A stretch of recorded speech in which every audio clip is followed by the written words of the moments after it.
Assalamualaikum, terima kasih sudah klik video ini. Untuk yang selalu hadir menyimak kisah-kisah di channel ini, thanks banget. Dan untuk yang pertama kali, salam kenal. Apa kabar nih teman-teman? Semoga semua selalu sehat, bahagia, dan tentunya juga diberikan kelancaran rezeki, amin. Jodoh dan maut adalah dua hal yang sama sekali tidak bisa kita pastikan. Nah teman-teman, hari ini kita akan membahas sebuah kasus yang cukup membuat sedih ya, namun memberikan banyak sekali pelajaran hidup untuk kita supaya jangan pernah meremehkan orang lain. Dan kasus ini melibatkan sepasang pengantin yang sudah mempersiapkan pernikahan mereka 100%, tapi batal menikah nih teman-teman, dikarenakan sang pengantin pria mendapatkan penganiayaan dari temannya hanya karena tidak terima disebut ustadz. So, gimana kisah lengkapnya? Langsung aja yuk kupas tuntas di channel Rika Rock.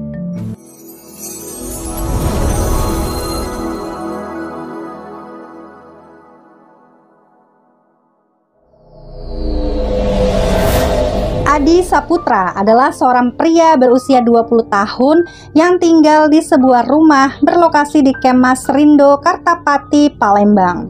Dia mempunyai calon istri bernama Lina berusia 17 tahun yang merupakan seorang warga Palembang juga.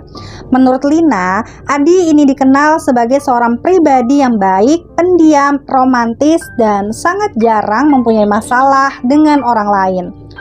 Bahkan menurut atasan Adi di tempat kerjanya, Adi dikenal sebagai seorang karyawan yang baik, sopan, dan juga sangat telaten dalam bekerja. Akhirnya dikarenakan kinerja Adi yang sangat baik, bosnya berencana akan menaikkan pangkat Adi untuk menjadi seorang supervisor di kantornya. Adi dan Lina ternyata akan melaksanakan pernikahan dalam 2 minggu mendatang, tepatnya pada tanggal 26 Februari 2020. Bahkan mereka berdua ini sudah menyiapkan semuanya dan berencana akan segera menyebarkan undangan pernikahan. Namun sayangnya teman-teman, acara pernikahan tersebut pun seketika sirna dikarenakan Adi meninggal dengan cara yang sangat mengenaskan. Sebelum Adi dan Lina ini mempersiapkan pernikahannya, ternyata Adi malah terlibat masalah dengan seorang mantan narapidana yang baru saja keluar dari penjara bernama Reksa. Sedikit informasi, Reksa ini adalah seorang residivis atas kasus pembegalan yang pernah dia lakukan di Palembang beberapa tahun yang lalu. Dia adalah seorang pria berusia 23 tahun yang tinggal tidak jauh dari rumah Adi. Menurut beberapa tetangganya, setelah Reksa ini keluar dari penjara, dia mulai taubat dan merubah perilakunya. Bahkan beberapa tetangganya mengaku sering sekali melihat Reksa pergi ke masjid untuk beribadah dan juga mengaji. Namun 2 bulan yang lalu sebelum kasus ini terjadi, ternyata Reksa pernah menyakiti Adi menggunakan sebuah parang hingga akhirnya mengalami luka di bagian tangannya. Hal ini membuat orang tua Adi pun berencana akan melaporkan Reksa ke kantor polisi agar dia segera ditangkap kembali. Namun dikarenakan kasus ini selesai dengan jalur damai, akhirnya Reksa pun tidak jadi dibawa ke kantor polisi. Di sisi lain, meskipun sudah damai, ternyata Adi masih menyimpan dendam dan juga benci kepada Reksa yang sudah melakukan hal itu kepada dirinya. Untuk melampiaskan semuanya itu, Adi pun kemudian sering sekali mengejek Reksa sebagai seorang ustadz dadakan. Adi juga menambahkan ejekannya dengan sebutan mantan napi yang tobat. Ternyata bukan hanya Adi teman-teman, ayahnya Adi pun kerap kali mengejek Reksa dengan perkataan yang tidak sopan. Bahkan pernah pada suatu hari ayahnya Adi ini mendatangi Reksa untuk memukulinya. Di sini Reksa mulai tidak tahan dengan segala intimidasi yang dilakukan oleh keluarga Adi. Dan dia memberikan peringatan kepada Adi untuk tidak mengejeknya karena dia sedang berusaha untuk taubat. Namun meskipun sudah diperingati beberapa kali pun, Adi ternyata masih sering mengejek Reksa dengan berbagai ujaran kebencian, dan pertahanan Reksa pun jebol, teman-teman. Hatinya tidak kuat lagi menahan semua intimidasi tersebut, hingga pada akhirnya inilah yang terjadi.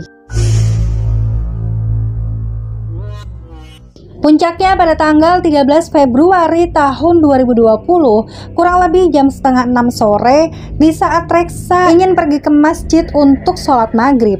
Di sana kemudian dia pun kaget karena merasa diikuti dan juga dibuntuti oleh ayahnya Adi. Nah, dikarenakan dia merasa takut, Reksa pun kembali ke rumahnya dan mengambil sebuah pisau untuk berjaga-jaga. Saat Reksa kembali di perjalanan menuju masjid dengan membawa pisau tersebut, di sana kemudian dia melihat ada Adi yang sedang makan di sebuah warung di kawasan Jalan Kemas, Kartapati, Palembang. Karena kebetulan dia sedang membawa sebuah pisau, kemudian Reksa yang sudah merasa dendam kepada Adi pun, secara membabi buta, dia pun langsung menikam Adi sebanyak 3 kali. 1 di bagian perut dan 2 di bagian lengan. Nah, setelah mendapatkan tusukan itu, kemudian Adi pun terkapar, langsung meninggal di tempat. Sementara Reksa, dia kemudian tiba-tiba berlari dan ternyata langsung menuju kantor polisi untuk menyerahkan diri. Lalu Lina, sang calon istri, diinfokan via telepon nih oleh temannya Adi yang saat itu bersama di lokasi bahwa terjadi sesuatu. Dan Lina pun kaget hingga dia langsung pergi menuju lokasi tersebut, kemudian menghubungi keluarga Adi. Lina yang saat itu tidak memiliki firasat buruk apapun, dia benar-benar syok dengan musibah yang menimpa dirinya. Setelah Reksa ini menyerahkan diri, di sana kemudian dia pun langsung menjelaskan kepada polisi bahwa dia melakukannya lantaran merasa sudah sangat tersiksa karena terlalu sering diintimidasi oleh Adi dan juga keluarganya, sehingga membuat akal pikirannya tidak bisa dikontrol. Nah, dikarenakan semua perbuatannya tersebut, Reksa pun kemudian resmi dinyatakan bersalah atas kasus pembunuhan tidak berencana, dan dia pun terancam pasal 351 KUHP dengan ancaman 20 tahun penjara. Demikianlah teman-teman pembahasan kasus kali ini. Mulutmu harimaumu. Ya, ada baiknya ya untuk kita selalu berhati-hati dalam berkata-kata dengan orang lain untuk menjaga keselamatan diri kita sendiri. Gimana teman-teman menurut kalian dengan kasus kali ini? Silahkan sampaikan argumen kalian di kolom komentar ya. Dan terima kasih banyak tentunya untuk semua yang sudah menyimak video ini sampai selesai. Dan semoga kita semua selalu dalam lindungan Allah, dan sampai jumpa di videoku selanjutnya. Bye.